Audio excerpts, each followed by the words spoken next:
തന്നെ ഒരാൾ കാണാൻ വന്നിട്ടുണ്ട്. സ്ത്രീയാണോ പുരുഷനാണോ? പുരുഷനാ, സ്വല്പം പ്രായമുള്ള ആളാ. ആ,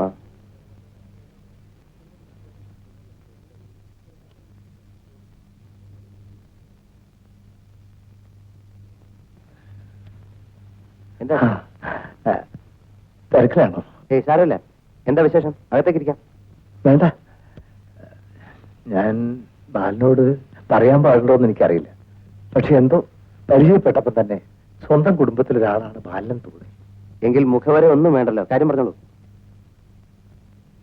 കഴിഞ്ഞ 6 വർഷങ്ങളായി മനസ്സമാധാനം ഞാൻ അറിഞ്ഞിട്ടില്ല. വക്കീൽ ഓഫീസിലും കോടതി വരാതെ ഇത് അലഞ്ഞലഞ്ഞ് ഞാനൊരു രോഗിയായി. അച്ഛൻ എന്തിനാ ഈ വെയിലത്ത് ഇങ്ങോട്ട് വന്നത്? ഞാൻ വൈകുന്നേരം അങ്ങോട്ട് വരുമായിരുന്നില്ലേ? അവിടെ ഒന്ന് സംസാരിച്ചാൽ ശരിയാവില്ല ബാല. ഹൈക്കോടതിയിലെ ഗണപതിയർക്ക് വക്കാലത്ത് കൊടുത്തിരിക്കുക. അപ്പോ പറഞ്ഞോളൂ. 100% സത്യം എന്റെ ഭാഗത്തുള്ളപ്പോൾ പരാജയത്തിന്റെ പ്രശ്നമേ ഇല്ല. കീഴ്ക്കോടതിയിലൊന്നും കേസ് നേരാമണം നടത്താൻ എനിക്ക് പറ്റിയില്ല. ഗണപതിയെ പറ്റി കേട്ടിട്ടുണ്ടോ ബാലൻ? ഇല്ല. മിടുമിടുക്കൻ. അദ്ദേഹം എനിക്ക് ഉറപ്പ് വന്നിരിക്കുകയാണ്. അനുകൂലമായ ഒരു വിധി എന്തായാലും കിട്ടും.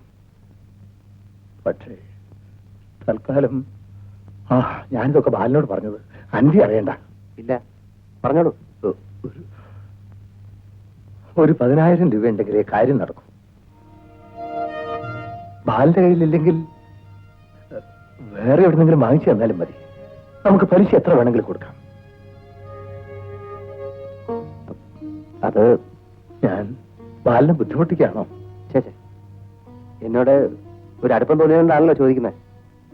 പക്ഷെ ഇത്രയും പണം പെട്ടെന്ന് ആരും കൈവായ്പയില്ല. പ്രശ്നമില്ല.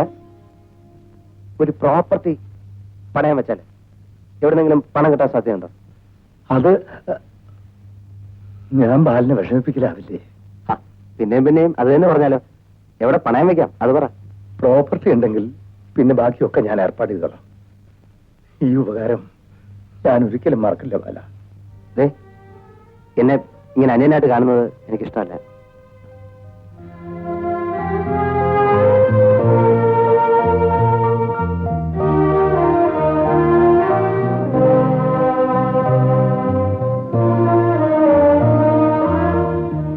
ഓക്കെ,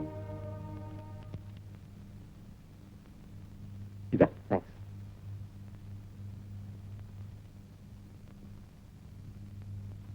ശരി. അനിതി എവിടെ? അവൾ അടുക്കളയിൽ നിന്ന് കഴിച്ചോളാം. ഇന്ന് വിളിക്കാവളെ. അത് കൊള്ളാം. ബാലനെന്താ പുറത്തുള്ള ആളാണോ? മോളെ, അച്ഛൻ വിളിക്കുന്നു.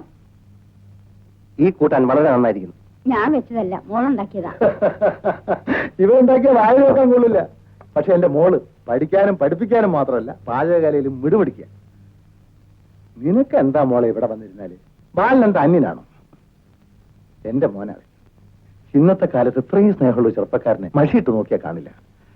ബാലേട്ടൻ കുറച്ച് കൂടെ വിളമ്പിക്കൊടു. മതി, ഒരുപാട് കഴിച്ചു. എന്റെ ഒരു സന്തോഷത്തിനാ. കുറച്ച് നോക്കി നിൽക്കാതെ വിളമ്പ് മോളെ. മതി മതി. ആരാ ബാലിന്റെ വീട്ടിൽ പാചകമൊക്കെ? ചേച്ചിയാ. പക്ഷെ രുചിയൊക്കെ ഒരു കണക്കാ. എന്നാ പിന്നെ നേരെ ഇങ്ങോട്ട് പോര്. ബാലിന് എന്താ ഇഷ്ടമുള്ള വെച്ചാൽ എന്റെ മോൾ ഉണ്ടാക്കി തരും. സമയം വരട്ടെ. അച്ഛൻ നിറച്ച് ഊണ് കഴിക്കും. ഞാൻ എഴുന്നേക്കട്ടെ. മോളെ ബാലിന് ടൗലെടുത്ത് കൊടുക്ക്.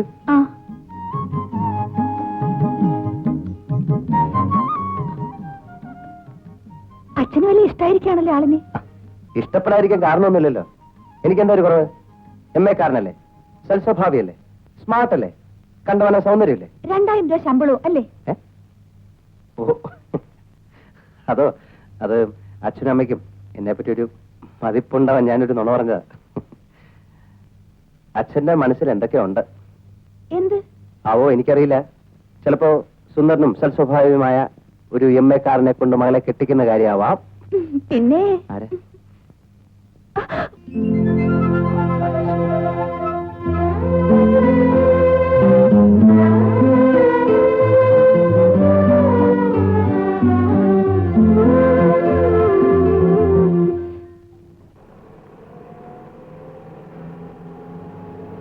ഒന്ന് നിർത്തിക്കേ.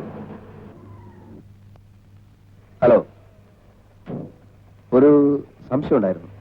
MG കോളേജ് പഠിച്ചിട്ടുണ്ടോ? ഇല്ല. പക്ഷേ കണ്ടതായി നല്ല ഓർമ്മ. എന്നെ മനസ്സിലായോ? വീട്ടിൽ വന്നിരുന്നു അഡ്വക്കേറ്റ് രാമകൃഷ്ണൻ.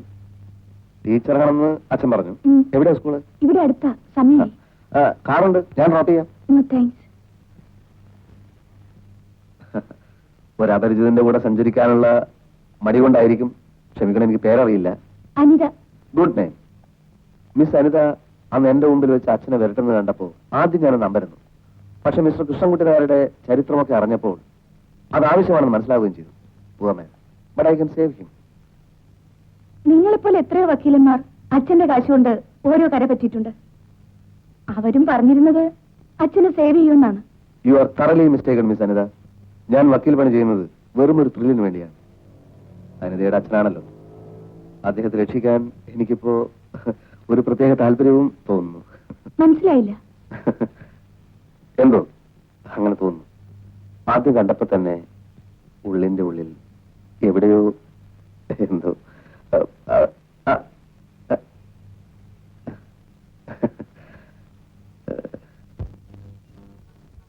സാർ, ധനലക്ഷ്മി വന്നിട്ടുണ്ട്. 5 സീരീസ് 17 ലക്ഷം രൂപ. ധനവർഷം വന്നിട്ടുണ്ടോ? അത് 1 ലക്ഷം ഉള്ളൂ സാർ. 1 ലക്ഷം ഉള്ളൂ? അതെ. ഈ 17 ലക്ഷത്തിന്റെ എത്ര രൂപ? 3 രൂപ സാർ. 3 രൂപയോ? അതെ. സാറക്കാരൻ എങ്ങനെയാണോ ലോട്ടറി എടുക്കുന്നത്? 17 ലക്ഷം രൂപയില്ലേ സാർ? അച്ഛനെ അത് അടിച്ചാലല്ലേ ഉള്ളൂ. അത്രേ ഉള്ളൂ. ഇത് എന്നാ നറുക്കെടുപ്പ്? ഒക്ടോബർ 11-ന്. ഒക്ടോബർ 11 ആകുമ്പോ 1 1 2 ഒന്നെടുക്ക്. ഇത് അടിക്കും അച്ഛനെ? അടിക്കും സാർ. അടിക്കും. താൻ പറയാത്തന്നെ കുഴപ്പ. സാർ, ഒന്ന് നിൽക്കൂ സാർ. ഒരത്ഭുതകരമായ വിശേഷ ഫലമുണ്ട് പറയാൻ. കുറെ പേര് നോക്കി പറഞ്ഞ സാർ, കാശിന് വേണ്ടിയല്ല, ഒറ്റ കാശ് എനിക്ക് ആവശ്യമില്ല. ഇതുവരെ ആരുടെ മുഖത്തും കാണാത്ത ഒരു വിശേഷ ലക്ഷണമുണ്ട് സാർ ഈ മുഖത്ത്. സാർ ലക്ഷപ്രഭുവാകാൻ പോകുന്നു. നടക്കുന്ന കാര്യമല്ല പറയാശനെ. ബുധനും ശനിയും സന്ധിക്കുന്ന അപൂർവമായ മേടരാശിയിൽ താങ്കൾ ലക്ഷങ്ങളുടെ അവകാശപത്രം കൈപ്പറ്റിയിരിക്കുന്നു. ശരി, കൈപ്പറ്റി എന്ന് വിചാരിക്കുക. ഇന്നേക്ക് കൃത്യം, അതായത് ഒക്ടോബർ 11-ാം തീയതി പ്രഭാതം പൊട്ടിവിടരുമ്പോൾ താങ്കൾ ലക്ഷങ്ങളുടെ ഉടമയായിരിക്കും.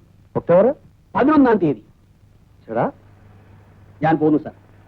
ഞാൻ പറഞ്ഞത് ഫലിക്കുമെങ്കിൽ അന്ന് സാറിനെ അന്വേഷിക്കും. എനിക്ക് കാശ് വേണ്ട. അല്ല, നിങ്ങളുടെ നാവ് പൊന്നായിരിക്കട്ടെ. എന്റെ കയ്യിൽ ഇപ്പൊ ഇതേ ഉള്ളൂ. സാർ, വേണ്ട. അല്ല, അല്ല, എനിക്ക് ലോട്ടറി അടിച്ചാ ഞാൻ നിങ്ങളെ വീണ്ടും കാണുന്നതായിരിക്കും. നാരായണ നാരായണ.